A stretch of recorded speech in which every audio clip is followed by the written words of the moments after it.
우리가 이제 연립방정식을 배우면서 연립방정식에서 기본적으로 정원아 1차와 2차의 연립방정식은 어떻게 푼다? 맞아. 1차식을 정리해서 2차식에 대입한다. 이게 기본적인 풀이 방법이었고 그 다음에 2차랑 2차는 어떻게 푸는 거였죠?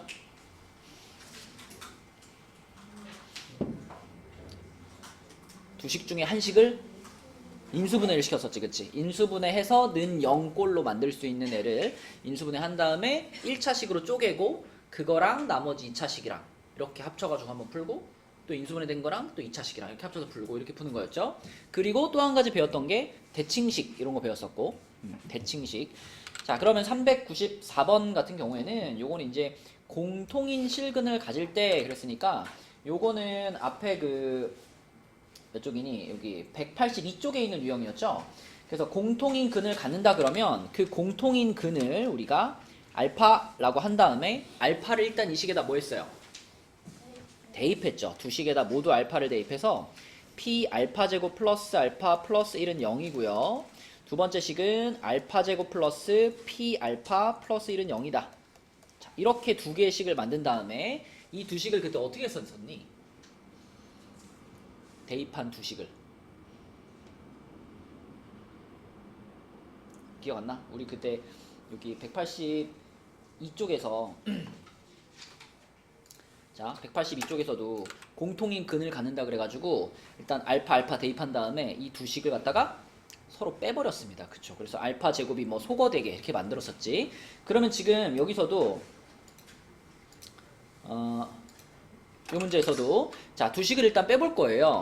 여기서는 뭐 알파 제곱이 소거되진 않지만 그래도 빼면은 뒤에 있는 1도 사라지고 나머지 것들을 뭔가 인수분해 할 수 있을 것 같거든.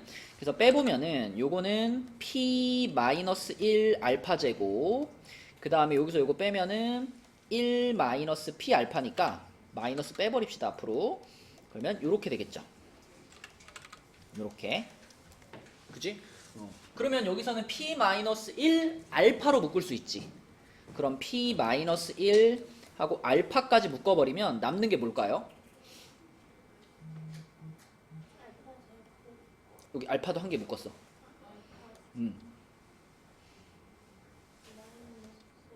그쵸. 이렇게 인수분해가 되는 거예요. 그러면 얘들아 여기서는 세 가지 가능성이 있는 거예요. 세 가지 가능성. 지금 는 0이다 해놓고 이쪽에 곱해진 게 세 조각이잖아. 그러면은 얘가 0이거나 얘가 0이거나 얘가 0이거나 세 가지 가능성이 있는 거죠. 그죠? 그래서 첫 번째 알파가 0이다. 알파가 0이다는 가능할까요? 불가능할까요? 어떨 것 같아, 얘들아? 그지? 알파라는 게 뭐야? 이 방정식의 근을 우리가 알파로 잡았잖아. 근데 이 방정식은 지금 0이라는 근을 가져요? 여기다 0 집어넣어보면 성립하겠어? 절대 안 되지, 그치? 그렇기 때문에 알파가 0이다는 가능성이 없어요. 그쵸? 공통인 근이 0이 될 수가 없습니다. 두 번째, p가 1이다.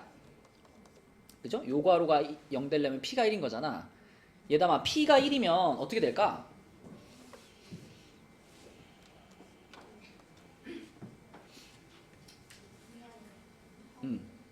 맞아요. p가 1이면 두 2차 방정식이 똑같이 x제곱 플러스 x 플러스 1은 0 이런 모양이 되는데 이 2차 방정식은 허근을 갖는 2차 방정식이고 문제에서는 공통인 실근을 갖습니다 라고 말했기 때문에 얘는 실근을 안 갖는 2차 방정식이라서 탈락인 거예요. 그쵸? 그래서 요거는 허근을 갖는 2차 방정식이기 때문에 탈락. 요것도 안 돼. 그럼 결국은 마지막 가능성 알파가 1일 수밖에 없는 겁니다.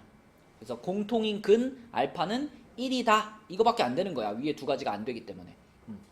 그럼 알파가 1이라는 것을 요 식에다 그대로 대입하면은 p 플러스 1 플러스 1은 0이니까 p 값은 마이너스 2다. 이렇게 푸시면 되겠죠. 그쵸? 그래서 공통인 근을 가질 때는 일단 알파를 대입하고 그 식을 빼가지고 나오는 상황을 잘 살펴봐야 됩니다. p 값은 마이너스 2. 자, 또 숙제한 거 중에서 어려웠던 거 있나요? 몇 쪽이죠? 189쪽에 404번. 네, 189쪽에 404번. 자, 404번은 x에 대한 부등식 얘가 있는데 얘의 해가 x는 마이너스 2보다 크거나 같다 그랬습니다. 그러면 민치야 이제 요걸 풀기 위해서 우리가 처음 할 일은 뭘까? 맞아요. 그러면은 이 b를 이항시켜 가지고 요렇게 만들고 그 다음 할 일은 뭘까? 그렇죠. 양변을 a 플러스 b로 나누죠. 그러면 이렇게 될 텐데 여기 부등호가 바뀔까요? 안 바뀔까요?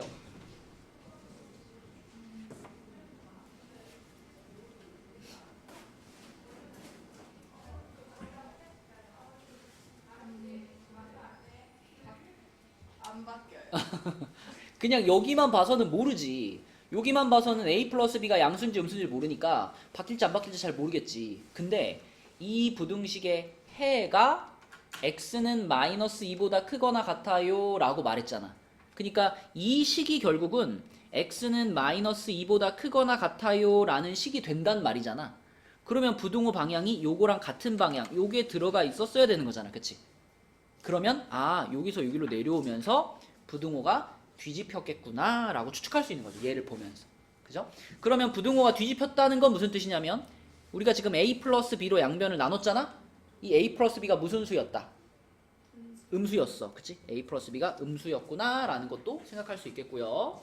자, 그래서 결국은 이렇게 됐는데 그게 이거하고 같아요 라고 말했으니까 이쪽에 있는 이 분수의 값이 이 값이 마이너스 2하고 어때야 돼? 똑같아야 되는 거야. 그치? 이 부등식이 결국 얘가 돼야 되는 거니까 그래서 요렇게가 똑같아요 라고 보면 되는 겁니다. 그럼 이제 여기서부터는 방정식이에요.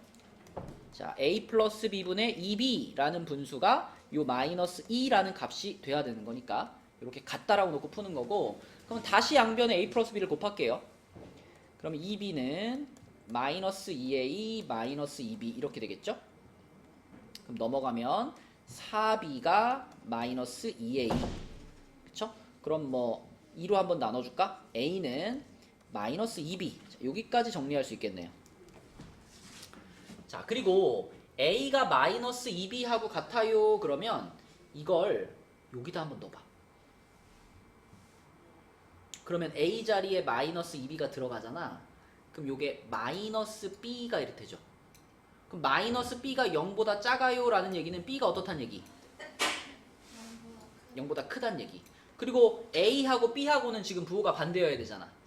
그죠? 요게 성립해야 되는 거니까 그러면 a는 0보다 작다는 얘기. 그치? 요렇게 a와 b의 부호도 우리는 파악할 수가 있죠. 자 그럼 그걸 찾아놓은 상태에서 이제 마지막으로 우리는 요 끝에 있는 요 부등식을 구할 겁니다. 요걸 풀 거예요. 자 여기다가 연우야 그럼 어떻게 해볼까 이제 요걸 풀기 위해서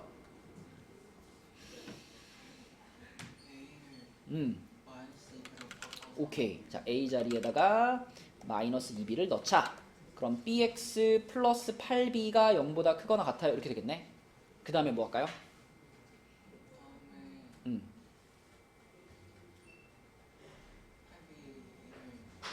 8b를 넘겨요. 그럼 bx가 마이너스 8b보다 크거나 같다. 그 다음은요? b로 나눕니다. 자, b로 나눌 때 아까 전에 찾아놓은 게 필요한 거예요. b는 무슨 수였기 때문에 양수였기 때문에 부등호를 뒤집을 필요가 없어요. 그쵸? 그래서 b로 나누면 x는 마이너스 8보다 크거나 같다. 이렇게 풀리는 겁니다. 그렇지? 이 한 문제를 풀면서 우리가 체크를 계속 해줘야 되는 거예요. 부호도 체크해야 되고 어떻게 나눌지 이런 거 생각하셔야 됩니다. 자, 또 그러면 189까지 질문 있나요? 402번에 1번이요. 자, 402번에 1번은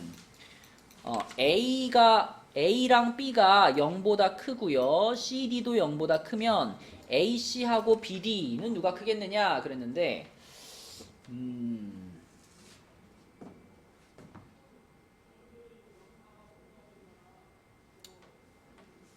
이렇게 생각해 볼까?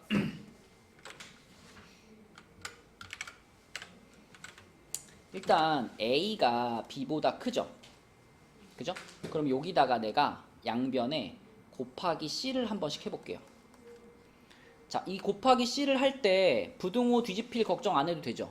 C가 양수인 것도 조건에 있으니까. 그죠? 그럼 AC 하고 여기는 BC 이렇게 되겠죠. 그지? 자, 그 다음에 이쪽에서 C가 D보다 크잖아. C보다 D가 크잖아. 그러면 여기다가 양변에 B를 한 번씩 곱해 볼게요. 이번에도 부등호 뒤집힐 걱정은 안 해도 되죠? B 양수니까. 그러면 이쪽은 BC가 되고 이쪽은 BD가 되겠지. 그러면 지금 이것도 성립하는 거고 이것도 성립하는 거고 이것도 성립하는 거잖아. 근데 보면 여기와 여기가 똑같죠? 그러면 결국은 AC보다 BD가 확실히 어때? 더 크다 라고 말할 수 있겠지? 그쵸? 그래서 오른쪽이 더 크다 이렇게 생각해 주시면 되겠네요. 그죠?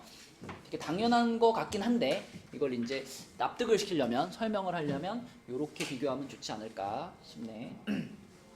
또 189까지 질문 있나요? 자, 그럼 190으로 가겠습니다. 이제 연립으로 갈게요. 연립 1차 부등식. 수종아, 연립이 뭐죠? 연립.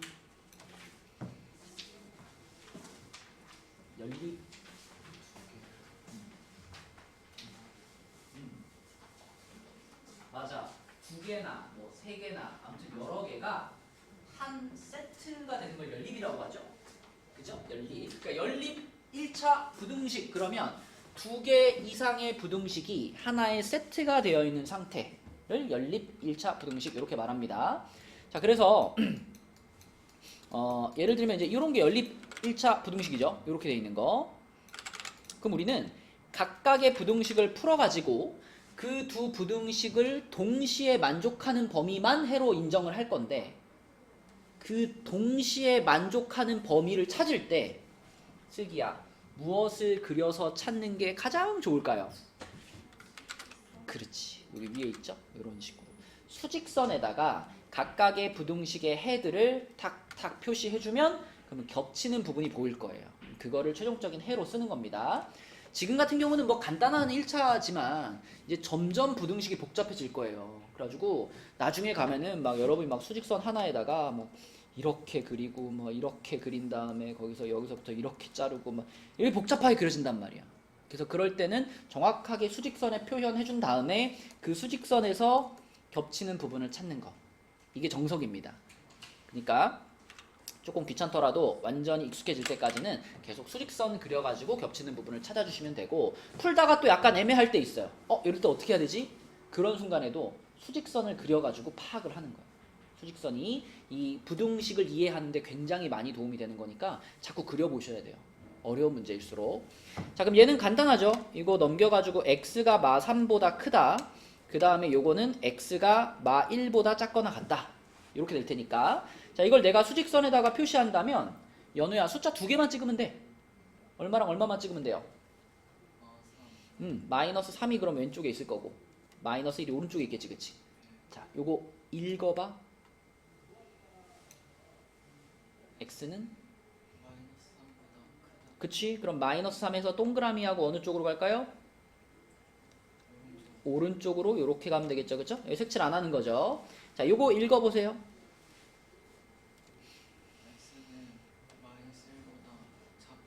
오케이. 그럼 마이너스 1에서는 일단 요거를 색칠을 해야죠. 등호가 붙어 있으니까. 그리고 어느 쪽으로? 왼쪽으로 요렇게. 자, 그러면 요 부분이 겹치는구나. 그러면 요 사이가 답이 되는 거니까. 자, 정확한 해는 뭐라고 써야 돼?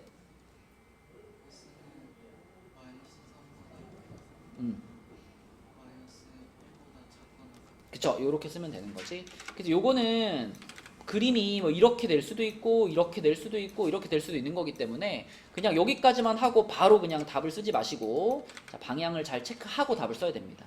그죠? 무조건 그냥 마이너스 1하고 마이너스 3 나왔다고 해서 무조건 걔네들의 사이에 있어 이렇게 생각하면 안 돼요. 그림이 이렇게 될 수도 있거든. 민채야, 그림이 이렇게 되면은 겹치는 부분이 이쪽인 거잖아. 그럼 그때는 A보다 크고 B보다 작아요 이러면 틀리는 거지. 이때는 그냥 B보다 커요가 답인 거지. 그치? 그래서 수직선을 그려보고 판단을 하시기 바랍니다. 자, 그 다음에 다음 페이지에 보면 세 개가 연결되어 있는 꼴도 있어요. A, B, C 꼴의 부등식. 이제 요걸 보면은 뭐가 좀 생각이 나냐면 예원아, 이렇게 생긴 연립 방정식 있잖아. 요런 연립 방정식은 어떻게 풀죠?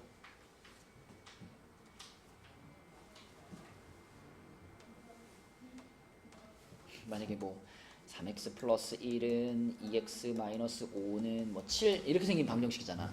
이런 거 풀 때 어떻게 풀어? 누구를 어디로 이항시켜요? 어? 근데 등호가 지금 중간에 두 개가 있는데 어떻게 이항시키죠? 그냥 막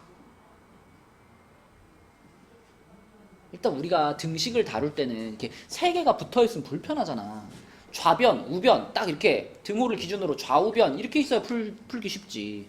그럼 이렇게 생긴 거 만나면 어떻게 해서 푸는 거야 이거? 이거 우리 하지 않았어요? 이쪽이라는 게 그럼 여기를 말하는 거예요? 여기를 말하는 거예요?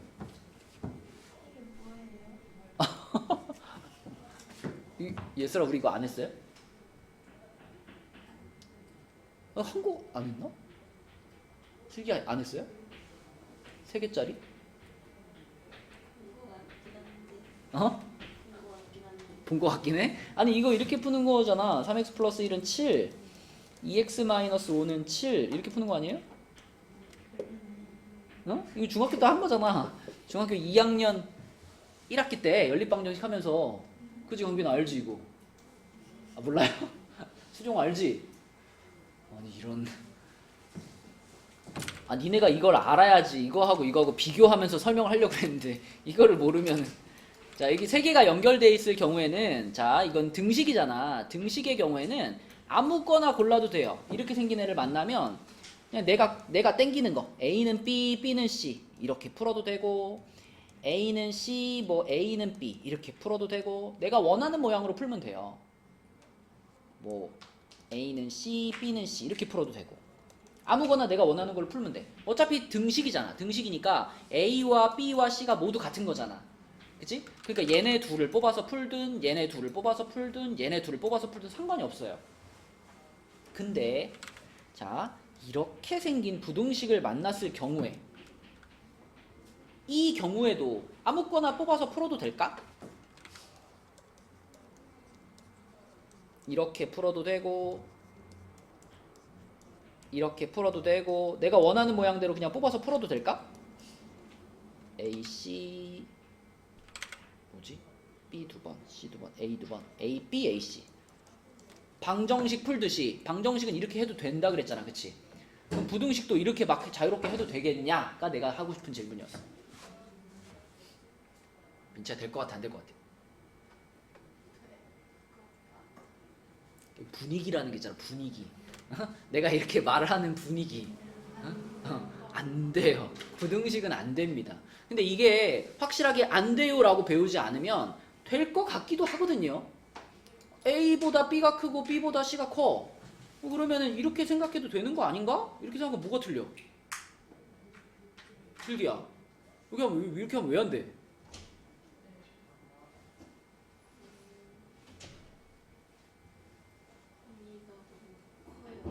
그치, 이거는 약간 원래 식이 갖고 있던 범위에서 범위가 넓어지는 효과가 있어요. 뭐 이런 상황을 한번 생각해봐. x가 3보다 크고 5보다 작다 이런 식을 한번 생각해봐. 얘도 이런 모양이다라고 받아들일 수 있잖아요. 그지? 근데 이거를 만약에 내가 나는 첫 번째 거랑 세 번째 거 가지고 해야지. 그래가지고 이렇게 두 개를 붙여가지고 이렇게 식 하나 쓰고 그 다음에 이렇게 해가지고 3보다 x가 크다. 자, 이렇게 바꿔버리면 이 식과 이 식이 같은 의미니? 이 3보다 5가 큽니다라는 건 사실 x랑 아무 상관이 없잖아. 그럼 이때는 그냥 x가 3보다 커요가 끝인 거잖아. 그죠? 그래서 이런 식으로 바꿔버리면 원래 이 식이 갖고 있던 의미하고 이 식이 갖고 있는 의미는 달라진단 말이죠. 그래서 이 식이 가지고 있는 의미를 그대로 유지를 해주려면 반드시 부등식에서는 반드시 앞에 둘, 뒤에 둘로만 풀어야 돼요. 그러니까 이 모양으로만 풀어야 돼요. 이런 식으로 A랑 C를 사용해서는 안 됩니다. 그게 세 개가 연결되어 있는 부등식의 풀이 방식이에요. 그래서 반드시 부등식에서는 선택 여지가 없어. 자, A, B, C가 연결되어 있을 때는 꼭 A보다 B가 작다, B보다 C가 작다. 이렇게 붙어 있는 애들끼리 이렇게 분리해가지고 푸셔야 됩니다. 그죠? 그래야 정확한 범위를 찾을 수가 있어요. 자, 이거는 꼭 기억을 해주시고요. 자, 내려가서 해가 특수한 연립부등식. 요거는 여러분들이 수직선 그려보면 다 판단되는 거야. 내가 수직선을 그려봤는데 만약에 수직선이 이렇게 그려졌어. 이렇게 그려지면 수종아, 이거는 겹치는 부분이 보여 안 보여? 안 보이지. 그럼 이런 수직선이 나왔다면 그때는 해가 없다라고 말해야 되겠죠. 그죠? 그 다음에 자, 요거 얘가 이거 겹치는 부분이 있는 걸까 없는 걸까? x가 a보다 작다, x가 a보다 크다. 그죠? 이거 a에서 만나긴 했지만 a가 색칠되어 있지 않기 때문에 이것도 겹치는 부분은 없는 거죠. 그죠? 그러면 민채야, 얘는 등호가 없고 얘는 등호가 있어. 요거는 그럼 겹치는 부분이 있는 건가요, 없는 건가요? 이것도 없는 겁니다. 그쵸? 겹치는 부분이 생기려면은 둘 다 등호가 있어야 돼. 그지? 예를 들면 x가 3보다 크거나 같아요 하고 x가 3보다 작거나 같아요 이렇게 돼 있으면 얘는 그림 어떻게 그려지겠어? 3에서 색칠하고 오른쪽 또 색칠하고 왼쪽 이렇게 될 거 아니야. 그치? 이때는 겹치는 게 있는 거야 없는 거야? 있는 거야. 이때는 겹치는 게 딱 숫자 하나가 있는 거지. 근데 만약에 둘 중에 하나라도 등호가 빠지게 되면 어떻게 되는 거야? 그러면 해가 없다가 되는 거고요. 그쵸? 그래서 겹치는 부분이 생기려면 이렇게 같은 숫자에서는 등호가 모두 붙어 있을 때만 숫자 하나가 겹치는 거고요. 그 밖에는 등호가 빠져 있는 거는 모두 해가 없는 경우에 해당됩니다.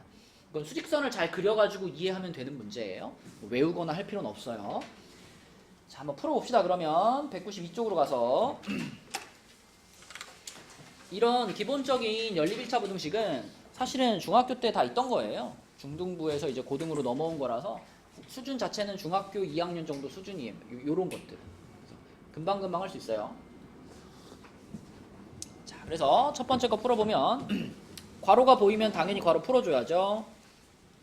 괄호 풀어주시고 x들 한쪽으로 몰아줄게요. 그러면 이 우변으로 x를 모르는 게 낫겠다. 요렇게 정리해주면 되겠죠? 첫 번째 부등식은 요렇게. 자, 두 번째 부등식은 5x-11 하고 여기는 2x 플러스 2니까 자, 3x 하고 여기는 플러스 13인가? 이렇게 되겠죠? 그럼 3으로 나누면 x는 3분의 13보다 작거나 같다. 자, 요렇게 두 개가 나왔습니다. 그럼 강빈아, 이제 이 타이밍에 이제 뭘 그리라고요? 수직선을 그리라고요. 수직선에다가 숫자 2개 찍어야 되지. 얼마랑 얼마? 3이랑 3분의 13. 누가 더 크죠? 그치. 그럼 3을 왼쪽에 찍고 3분의 13을 오른쪽에 찍어야 되겠지. 자, x가 3보다 어때요? 크지. 그럼 3에서는 동그라미하고 오른쪽으로. 자, 이거는 x가 3분의 13보다 어때요? 작거나 같죠? 그러면 색칠 해주고 어느 쪽? 왼쪽으로 요렇게 되겠네. 그치? 그럼 겹치는 부분이 여기가 되는 거니까 최종적인 해는 x가 3보다 크고 3분의 13보다 작거나 같습니다 하면 끝나는 거죠. 그쵸? 기본적인 연립 1차 부등식이고요. 2번도 풀어보겠습니다. 수종이가 해볼게요. 2번. 자, 2번은 일단 수종아 좀 거슬리는 것들이 있네. 뭐가 거슬리죠? 소수랑 분수가 거슬리죠. 그래서 첫 번째 식은 어떻게 할 거야? 10배 하겠죠? 10 곱해요. 그럼 2x 플러스 9, 여긴 3x 플러스 12가 됐죠. 그지? 자, 여기서 3x를 1로 넘기면 x의 부호가 마이너스가 되잖아. 그러니까 편하게 2x를 1로 넘길게요. 12를 넘겨버리고. 그럼 좌변이 뭐가 돼? 마이너스 3 되고 우변은 이러지 마. x가 되는 거지, 그치? 자, 그러면 하나 풀었어요. 위에 거 풀었고. 자, 밑에 것도. 이거 몇 배 해야 돼, 수종아? 12배 불러주세요.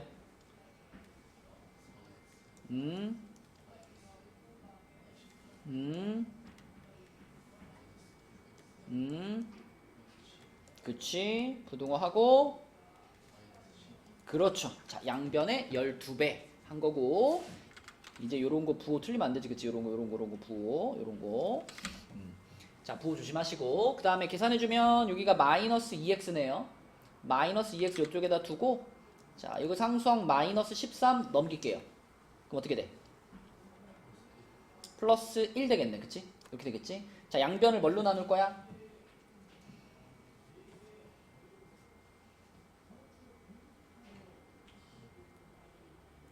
x 앞에 있는 개수로 무조건 나누는 거예요.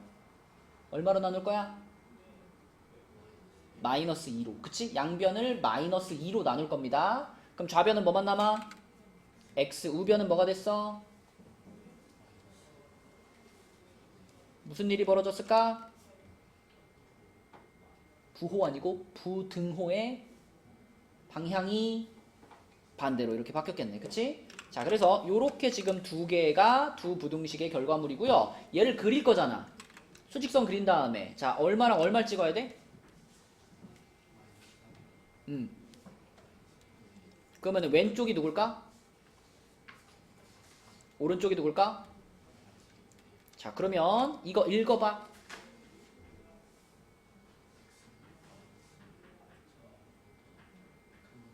오케이 그럼 여기다 색칠하고 어느 쪽?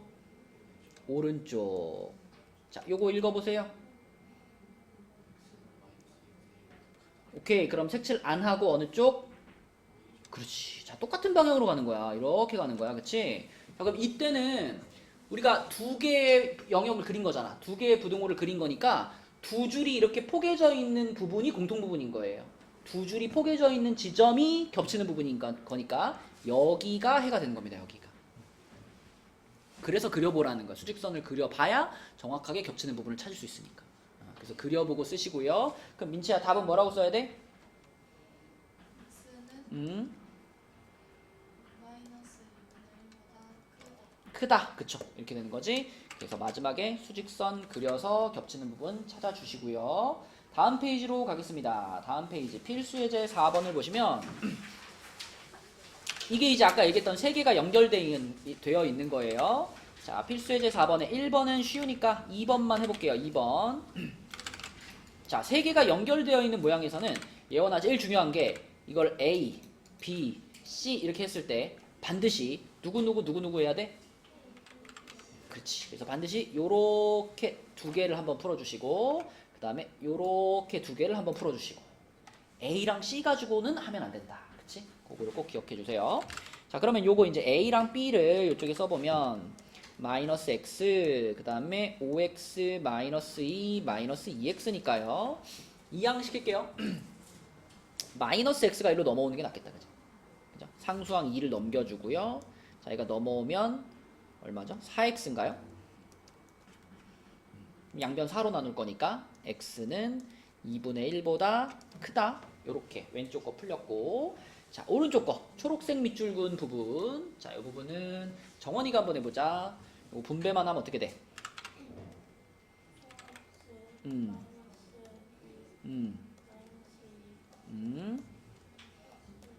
요렇게 그럼 요 x 넘어올게요. x 넘어오면 좌변이 2x 자 마이너스 2 넘어갑니다.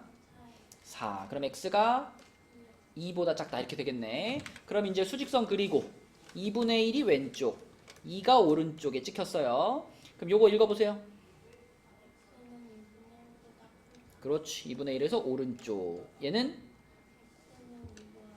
그러면 2분의 2에서 왼쪽 그럼 여기가 겹치는 부분이 되는 거니까 x는 2분의 1보다 크고 2보다 작아요가 답이 되는 거죠. 그죠? 자 그럼 요 페이지에 있는 문제는 쉬우니까 194로 넘어갈게요. 자 194는 제목이 이제 특수한 해를 갖는 연립부등식인데 사실 우리가 처음 보자마자 특수한 해를 갖는지는 모르는 거잖아. 풀어봤는데 마지막에 수직선을 그려보니까 일반적인 해가 아닌 거예요. 그죠? 해가 없거나 뭐 해가 숫자 하나거나 그런 거죠. 자 그래서 풀어보시면 됩니다. 첫 번째 거 넘겨서 풀어보면 x가 4보다 작거나 같다 이렇게 될 거고요. 두 번째 부등식은 x가 4보다 크거나 같다 이렇게 될 거예요. 그럼 이게 바로 아까 전에 얘기했던 것처럼 자, 숫자 하나를 가지고 하나는 x가 4보다 작거나 같다 이렇게 가는 거고 하나는 x가 4보다 크거나 같다 이렇게 가는 거죠. 이렇게 가는 거죠. 그럼 강빈아 둘 다 지금은 그 색칠이 되어 있는 거잖아. 그럼 요거는 겹치는 부분이 있다 없다? 있다. 숫자 딱 하나. 그쵸? 그래서 이때는 해를 뭐라고 써야 돼? x는 4 이렇게 쓰셔야 됩니다. 그러니까 이게 연립 1차 부등식을 풀었는데 해가 이렇게 숫자 하나로 나오는 유일한 상황이에요. 이거 아니고는 연립 부등식을 풀면 다 해가 범위로 나오는 거잖아. x의 범위가 나오죠 보통. 근데 범위가 아니라 이런 식으로 숫자 하나만 딱 해로 나온다? 그럼 무조건 이런 그림이라고 생각하시면 돼요. 그치? 그래서 범위가 아니라 숫자 하나만 딱 답으로 나왔을 경우에는 그 숫자 이상, 그 숫자 이하 이렇게 됐기 때문에 숫자 하나만 해가 된 거예요. 뒤쪽에 문제 풀다 보면 이런 상황을 미리 주어줄 때가 있거든. 해가 이렇게 나왔어?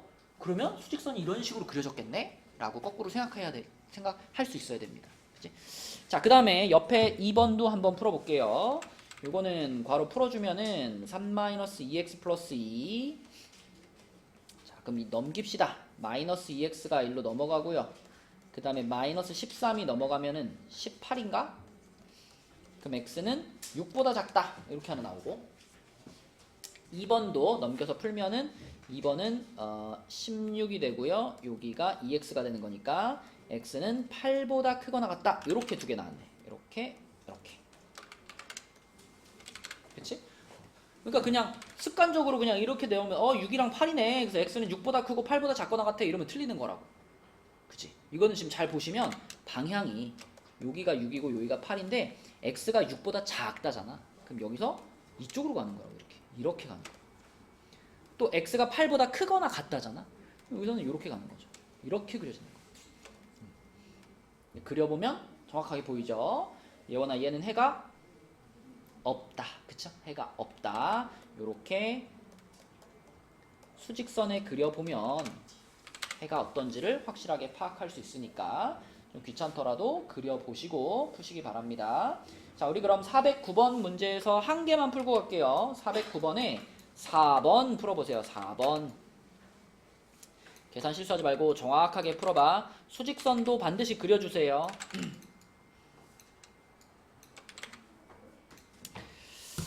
네, 잘 풀었고요. 요거는 이제 요쪽 거 따로 요쪽 거 따로 이렇게 풀어보면은 둘 다 똑같이 2를 경계선으로 갔는데 한 놈은 2보다 작다고 한 놈은 2보다 크거나 같단가? 뭐 그쵸? 그래가지고 등호가 하나는 없어요. 그러니까 그림을 그릴 때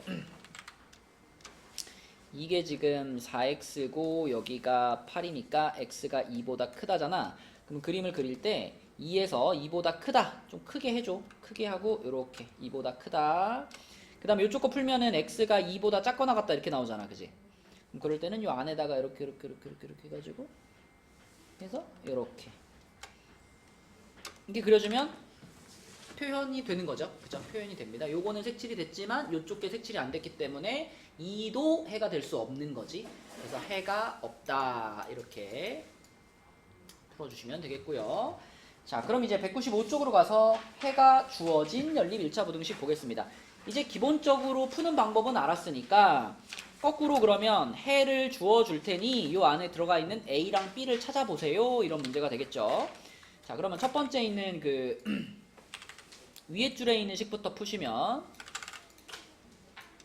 자, 이거는 이제 자연스럽게 2x를 넘겨주고 2를 넘기면 되지. 그러면 얘는 3보다 x가 더 크거나 같다. 이렇게 될 거고 그 다음에 여기서는 분배 법칙 한번 해주면 18 마이너스 3x 마이너스 6 그럼 이쪽은 4x가 될 거고요. 여기는 12 플러스 a가 되겠죠. 그럼 4로 나눠주면 여기 이렇게 되겠네. 요렇게. 그래서 x는 4분의 12 플러스 a보다 작다. 그러면 너무 뻔한 거야. 이거하고 이거를 합쳤더니 그 결과가 지금 이렇게 된 거잖아. 최종적인 해가 이렇게 나왔다잖아. 그치? 이렇게 나왔다잖아. 그럼 한눈에 봐도 요 B가 누구겠니, 연우야? 그치, B가 당연히 3이겠지. 그치? 그러니까 요 부분이 요 부분을 만들어냈구나. 이렇게 생각할 수 있는 거고 당연히 그럼 요 부분이 요쪽을 만들어냈구나. 이렇게 보이는 거죠. 그러면 수종아, 이 4분의 15가 요 분수랑 같아야 되는 거니까 A는 몇이구나?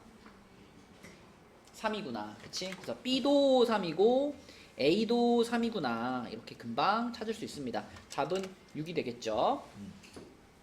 어렵지 않고요. 다음 페이지로 넘어갈게요. 자, 196쪽으로 가시면 자, 요게 이제 오늘의 하이라이트다. 여러분들이 이제 연립부등식을 배웠을 때 사실상 연립부등식 단원에서 난이도 있게 어렵게 물어볼 만한 내용은 이거밖에 없어요. 방금 앞에까지 어려운 거 없었잖아. 그냥 푸는 거였잖아, 단순하게. 그치? 자, 이것만 잘 이해하면 되는데 요 페이지에 이제 필수예제 7번, 8번. 자, 요게 이제 핵심이다. 자, 이 연립부등식을 풀었는데 이 연립부등식이 해를 갖지 않았으면 좋겠다. 해를 갖지 않았으면 좋겠다. 그럼 일단 각각의 식을 정리해봐요. 위에 줄에 있는 거는 4하고 여기는 2x니까 x는 2보다 크거나 같다. 요게 이제 위에 줄에 있는 식을 정리한 겁니다. 이렇게 될 거고. 자, 그 다음 밑에 줄에 있는 것도 정리할게요. 밑에 줄에 있는 걸 정리하면 얘는 x가 2a 빼기 4보다 작다. 이렇게 돼요. 자, 이렇게 두 개가 정리가 됐어. 그럼 생각해 봅시다. 이 연립부등식이 해를 갖지 않는다. 해를 갖지 않는다. 혹은 얘처럼 정수인 해가 한 개다. 이렇게 해에 대한 어떤 결과를 알려준 문제 있잖아요. 그런 문제들에서는 일단 각각의 부등식을 깔끔하게 정리를 하고요. 그리고 여기서 반드시 수직선을 그려주셔야 돼요. 이 상황을 수직선에다가 표현을 해봐. 일단 2a-4는 얼마인지 모르니까 얘는 일단 냅두고 얘를 그려봐요. 그러면 그냥 수직선 하나 쭉 그린 다음에 x가 2보다 크거나 같으니까 가운데다 2 찍어. 그리고 x는 그거보다 크거나 같으니까 요렇게 있겠죠? 요렇게. 자, 이걸 그려놓고 이제 생각하는 거예요. 이 수직선 어딘가에 2a 빼기 4라는 숫자가 찍힐 거란 말이야. 자, 만약에 2a 빼기 4가 여기에 찍혔다. 요 지점이 2a 빼기 4라면 그러면 x는 얘보다 작다니까. 슬기야, 여기서부터 동그라미 해가지고 어느 쪽으로 가야 돼? 왼쪽으로 이렇게 갈 거 아니야. 그러면 이 연립부등식에 해가 있는 거예요, 없는 거예요? 있는 거지요. 그쵸? 여기 겹치잖아. 여기가 해가 되는 거잖아. 그치? 그럼 민채야, 이 연립부등식이 해를 갖지 않기를 원하죠. 해를 갖지 않았으면 좋겠어. 그러면 2a-4가 여기에 있으면 된다는 거야, 안 된다는 거야? 안 되는 거야. 여기 2a-4가 있으면 겹치는 부분이 생기잖아.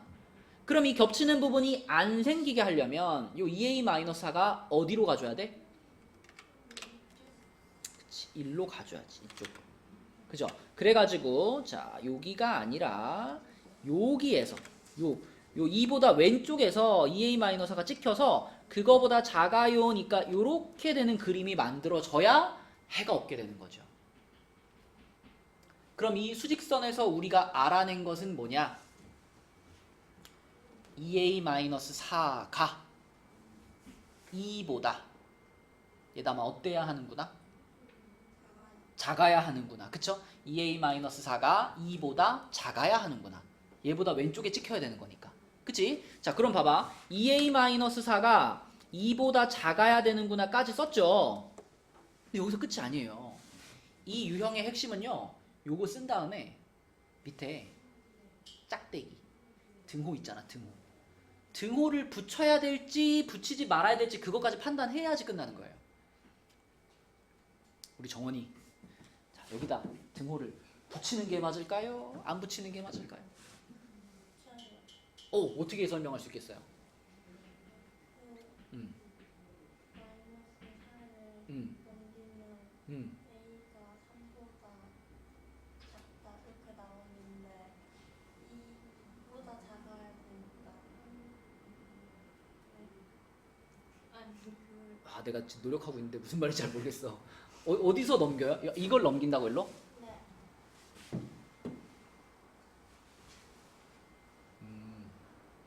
그러면요?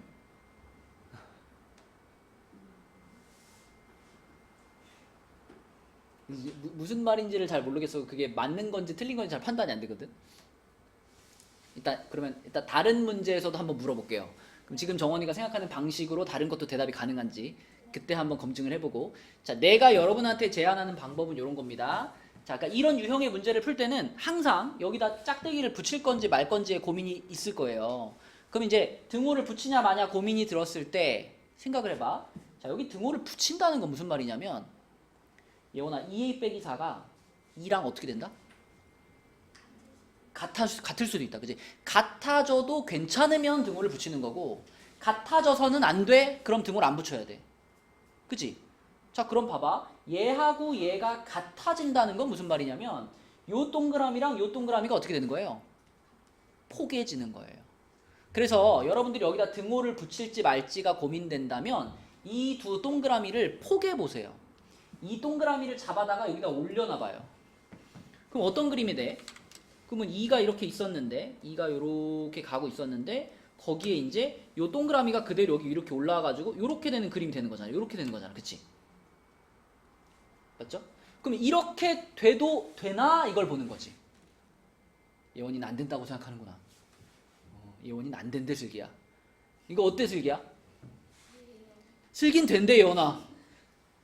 왜 되죠? 왜 되냐? 우리가 원하는 게 뭐예요? 같으면 해가 가능해. 그래. 그래서 내가 이 유형이 어렵다 그런 거예요. 잘 이해를 해보세요. 일단 여기 동그라미 안 쳐져 있지. 색칠 안 돼 있지. 얘는 색칠돼 있지. 그럼 내가 이 색칠 안 된 애를 그대로 들어다 여기다 올려놓은 거잖아. 그래서 만들어진 그림이잖아. 그럼 이 상황은 지금 해가 있는 상황이에요? 해가 없는 상황이에요? 해가 없는 상황이잖아. 근데 우리가 원하는 게 해가 없는 상황이잖아. 그러면 얘를 여기다 올려놔도 된다는 얘기죠. 해가 없으니까. 그러면 올려놔도 되면 여기다 짝대기를 붙이는 거예요. 같아져도 되니까. 응? 안 돼요. 붙여야 돼요. 붙여야 되는 상황에서는 반드시 붙여야 되고 붙이지 않아야 되는 상황에서는 안 붙여야 되는 거예요. 그죠? 그래서 마지막에 요거를 확인하는 과정이 꼭 필요하고요. 그러면 넘겨서 나누면 A는 3 이하입니다가 되겠죠? 요게 그러면 이 문제 답이 되겠습니다. 이게 이런 종류의 문제 중에 제일 쉬운 문제예요. 비슷한 거 또 하나 해볼게요. 자, 밑에 있는 문제 봐봐. 필수 8번. 자, 이번에도 연립부등식이 나와 있는데 이번에는 조건이 이거야.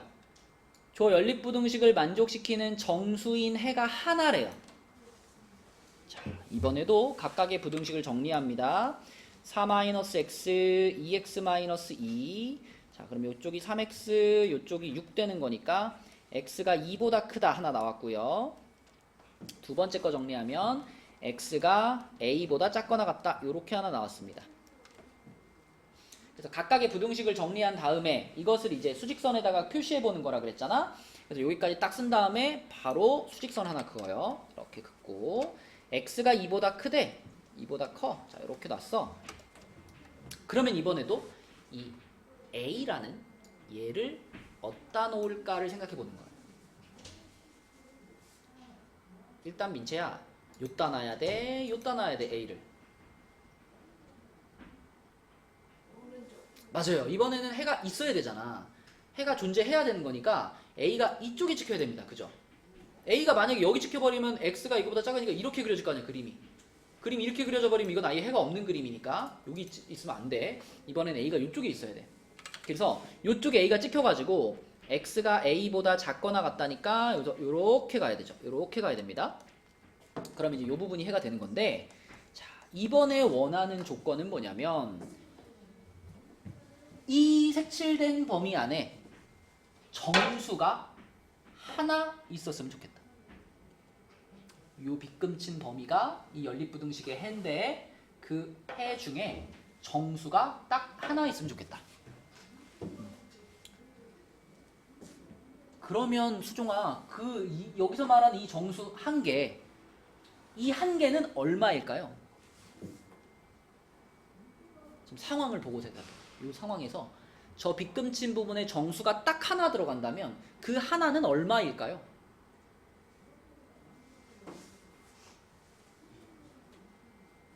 이는 확실하게 안 들어가지 않나요? 여기가 2잖아. 그럼 2는 이 빗금친 부분 안에 절대 못 들어가죠. 그럼 누구야? 3이야. 그치? 이 다음 정수가 여기에 들어갈 수 있지. 그죠? 그러면 딱 하나의 정수만 들어갑니다 라는 것은 이 빗금친 범위 안에 3이라는 숫자가 포함이 된다 이런 뜻이죠. 그럼 4는 요 빗금친 범위 안에 들어가야 돼? 안 들어가야 돼? 안 들어가야 돼. 그러니까 3은 여기다 찍어야 되는 거고 4는 어디다 찍어야 돼? 여기다 찍어야 되는 거야. 이렇게. 그치? 이런 상황이 되어야지만 이 빗금친 범위 안에 정수가 딱 하나 들어갈 수 있다 이거죠. 그죠? 수직선을 이렇게 완성을 해주는 거예요. 그러면 이번에는 이 수직선에서 우리가 얻은 A의 범위가 뭐죠? A는 반드시 누구와 누구 사이에 찍혀야 돼? 3과 4 사이에 찍혀야지. 그래야 이런 그림이 만들어질 거 아니야. 그치? 그래서 수직선을 그려서 우리가 얻은 정보는 A가 3보다는 크고 4보다는 작아야 되는구나 라고 쓰는 겁니다. 그리고 마지막 스텝으로 뭐가 남았다 이현아? 짝대기. 그치? 자 우리 정원이 여기서는 짝대기를 어떻게 붙여야 돼? 여기랑 여기에 짝대기 어떻게 붙여야 돼? 왼쪽에는 붙이고 음. 오른쪽에는 안 붙여요. 맞아요. 어떻게 판단하는 거예요? 어. A가 어. 만약에 3이면은 어. 그러면 동그리는 한 개잖아요. 어.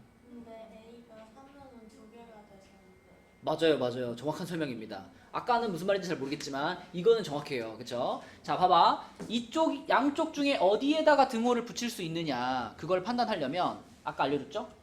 A를 있잖아? 딱 잡아가지고 3에다 올려놔봐. 지금 A는 색칠이 되어 있는 상태잖아요.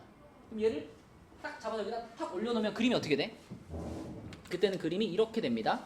2, 3이 있는데 2에서는 이렇게 가고요. 3에서는 색칠되고 이렇게 가는 그림이 만들어지겠지. 이렇게 되겠지, 그치? 민채 이해되니? 어? 잡는 거 좋아하는 것 같은데.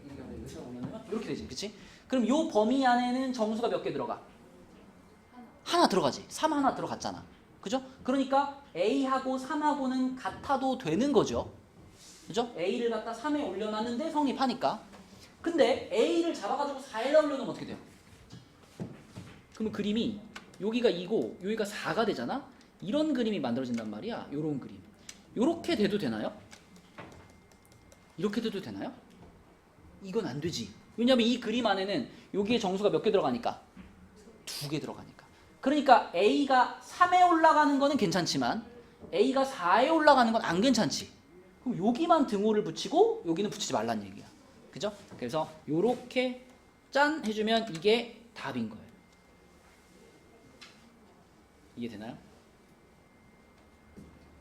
검증을 해봐요. 지금 검증을. 자, 지금 이 설명한 이 내용을 가지고 아래 확인 체크는 좀 재미가 없으니까 198쪽에 자, 198쪽에 422번을 한번 풀어봅시다. 198쪽에 422번.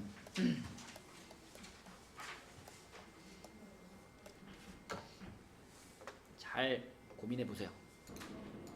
자, 잘 보세요. 이 단계를 그대로 따라서 422번 풀어볼게요. 이게 단순히 그 답만 찾아가지고 되는 게 아니고 A라는 문자의 정확한 범위를 찾을 줄 알아야 돼. 그치? 자, A의 정확한 범위를 찾아볼게요. 우선 첫 번째 부등식은 X가 1보다 크다고요. 두 번째 부등식은 X가 3분의 A 플러스 1보다 작답니다. 자, 이렇게 각각의 부등식을 정리한 다음에 수직선 그리는 거죠. 수직선 그려요. 여기가 1이고 1보다 크다.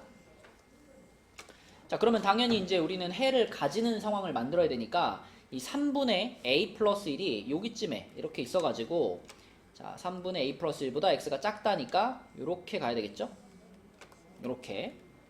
그러면 이제 여기가 해가 되는데 이 부분에 들어가는 모든 정수의 합이 9가 되게 하세요가 조건이에요. 그럼 지금 1보다 큰 범위니까 자, 요 범위 안에 들어가는 첫 번째 정수가 얼마? 2부터죠, 무조건. 그치? 1은 지금 못 들어가고 2부터. 그럼 2부터 시작해서 어디까지 넣어놔야지 합이 9가 돼요? 4까지. 2, 3, 4까지 들어가야지 9가 되는 거잖아. 그러니까 4까지는 이 빗금친 범위 안에 들어가야 되고 5부터는 들어오면 안 되는 거잖아. 그치? 그럼 우리는 딱 4하고 5를 표시하면 되는 거야. 이렇게. 4까지는 이 범위 안에 들어가게, 5부터는 못 들어가게. 그러면 이 그림에서 우리가 얻을 수 있는 이 녀석의 범위가 뭐가 되는 거야? 이 녀석의 범위. 정환아 뭐가 돼? 4보다 음. 큰 것만 갖고 음. 5보다 작다. 자, 일단 등호는 좀 이따 생각합시다. 일단은 그냥 딱 눈에 보이는 거는 4보다 크고 5보다 작다 이게 일단 보이지. 그거부터 먼저 써놔. 3분의 a 플러스 1이 4랑 5 사이에 있어야 돼. 이렇게 먼저 써놔.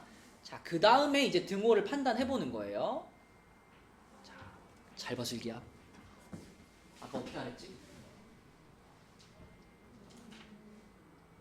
등호 판단하고 싶을 때 어떻게 하랬죠?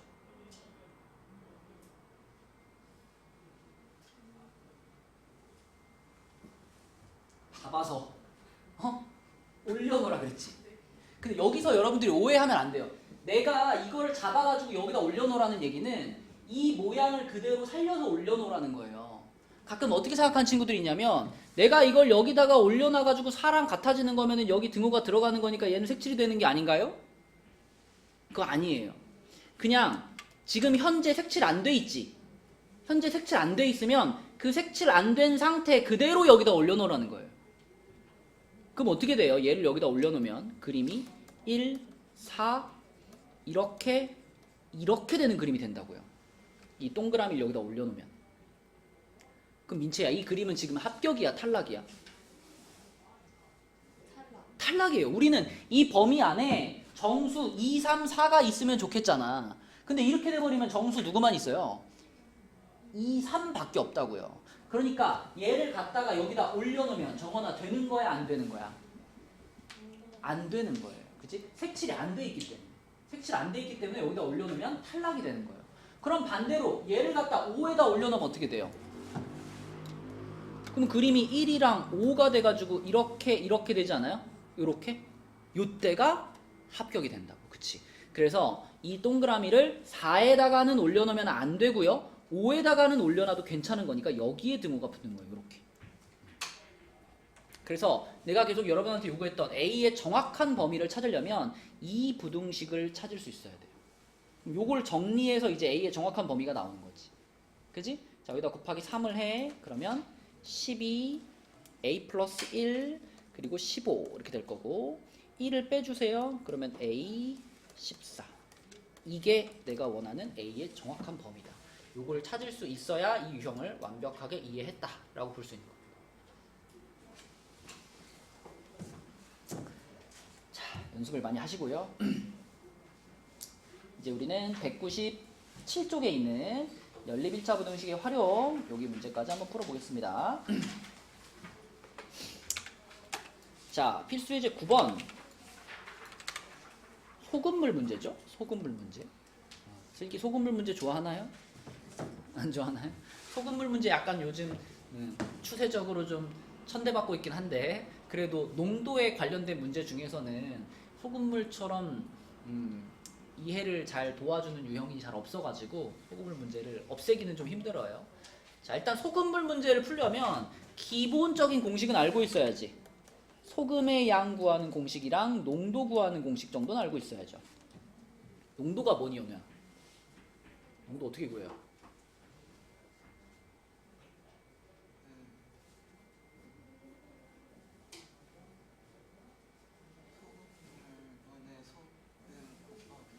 맞습니다. 그쵸. 농도라고 하는 개념은 뭐 쉽게 말하면 그게 얼마나 짜냐 이 말이잖아. 그치? 소금물이 얼마나 짜냐. 그러니까 전체 소금물의 양 중에서 소금이 차지하는 비중 이런 뜻이죠. 그쵸? 그 소금물분의 소금이고 끝에 곱하기 100은 왜 할까요? 우리가 농도의 단위로 뭘 쓰고 싶어서?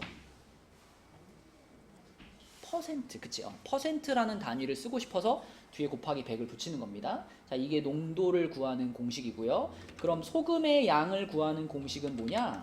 이 방금 전에 농도 공식 있잖아. 여기서 두 글자랑 자리 바꾸고 세 글자랑 세 글자랑 자리 바꾸시면 소금 공식이 됩니다. 여기 분모에 100이 깔리고요. 여기에 농도가 오고요. 여기다 곱하기 소금물 이렇게.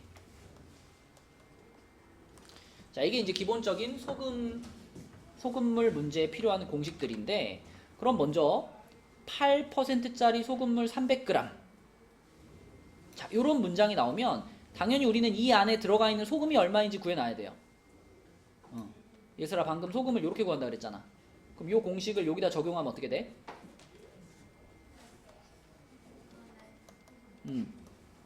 100분의 8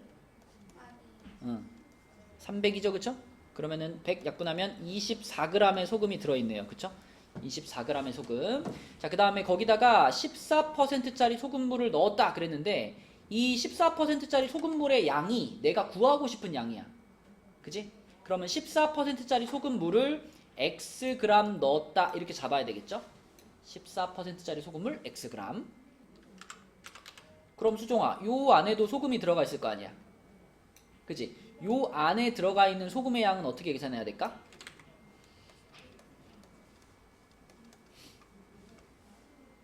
분의 14 곱하기 14%짜리 소금물 Xg이잖아. 그럼 100분의 14 곱하기 X 이렇게 써야 되겠죠, 그쵸? 맞죠? 그래서 뭐 그냥 100분의 14X. 자, 요게 그 안에 들어있는 소금의 양이에요. 그럼 우리는 지금 이 두 종류의 소금물을 섞었단 말이죠. 두 종류의 소금물을 섞었어. 그러면 이 둘을 합쳤을 때 전체 소금의 양과 전체 소금물의 양을 한번 써볼게요. 예원아, 소금물은 요 첫 번째 용액은 소금물이 300g이었고 두 번째는 소금물이 몇 g이었어요? Xg이었죠. 그럼 걔네 둘을 섞었으면 전체 소금물은 어떻게 돼? 300 플러스 X. 이게 전체 소금물이죠. 자, 그 다음에 소금은 요 놈한테는 소금이 24g 들어있었고 요 놈한테는 소금이 100분의 14x 들어있었으니까 24 플러스 100분의 14x 요게 전체 소금의 양이죠. 그럼 이제 마지막으로 뭘 써볼 거냐면, 이게 지금 두 용액을 섞은 상태잖아. 섞은 상태. 이 섞은 상태에서의 농도는 뭘까요? 이 두 용액을 섞은 이 상태에서의 농도. 농도 구하는 식은 요거잖아. 그죠? 그럼 지금 두 개를 섞었을 때 소금물이 이거고 두 개를 섞었을 때 소금이 이거잖아. 그럼 우리는 그냥 이 두 개를 이렇게 분수로 만든 다음에 뒤에다 얼마만 곱하면 100만 곱하면 이게 바로 두 용액을 섞었을 때 소금물의 농도 아닌가요? 맞나요? 그래서 이거를 우리가 그대로 두 용액을 섞었을 때 소금물의 농도 라고 바라보면 그게 9 이상 11 이하가 됩니다. 이렇게 식을 완성할 수 있는 거예요. 근데 이렇게 썼을 때 선생님 이거 막 분수 안에 막 분수가 있고 그래서 너무 복잡해요 이렇게 생각할 수 있지만, 사실 곱하기 100 이거 분자에 곱하는 거잖아. 그럼 분자에다 곱하기 100 하면은 번분수는 바로 사라집니다. 그죠? 그렇게 계산하기가 어렵지 않아요. 그냥 곱하기 100을 분자에다가 이렇게 분배해 주시면은 그러면 300 플러스 x 분의, 자 100이 분자에 뿌려지니까 2400 플러스 14x 이렇게 돼 있는 거야. 요렇게 돼 있는 거고요. 자, 그러면 또 이 식 전체에다가 슬기야 얼마를 곱해주면 좋을까? 그치, 분수를 완전히 없애기 위해서 이 300 플러스 x를 식 전체에다가 곱해줄게요. 이거는 100% 양수가 확실해, 그치? 그러니까 부등호 뒤집힐 걱정할 필요 없어요. 그럼 300 플러스 x를 전체적으로 곱해줘. 그러면 9 곱해지니까 9, 3, 2700 플러스 9x. 가운데에는 2400 플러스 14x. 자, 오른쪽에는 3300 플러스 11x. 요렇게 되겠지, 그치? 그럼 강빈아, 이거 오늘 아까 배웠던 3개짜리잖아, 그치? 3개짜리는 무조건 요렇게 푸는 거라 그랬죠? 그래서 여기서는 9x 넘어가고 2400 넘어갈게요. 그럼 요쪽은 300이 될 거고 요쪽은 5x가 되겠네. 보이죠? 그럼 x로 정리하면 이렇게 되고요. 자, 초록색 부분도 11x가 넘어가고요. 2400이 넘어가면 이렇게 될 겁니다. 3으로 나누면 x는 300 이하다. 이렇게. 그치? 네, 그래서 결론적으로 x의 범위는 60 이상 300 이하 이렇게 쓰면 되겠죠? 이게 이제 소금물 문제가 되겠습니다. 자, 그래서 오늘의 숙제는 199까지가 되겠습니다. 개념 원리는 199까지고 그 199 쪽에 제일 끝에 428번 이거 실력원 문제는 풀이 올려놨어요. 어젯밤에 올려놨으니까 숙제하다가 어려우면 보시고요. 그 다음에 RPM은 98이랑 99 두 쪽만 하겠습니다. RPM 98, 99고요. 99 쪽에도 실력원 문제가 있거든요. 이것도 어젯밤에 올려놨으니까 잘 안 되는 것들은 영상 보고 하시기 바랍니다. 자, 오늘은 여기까지 할게요.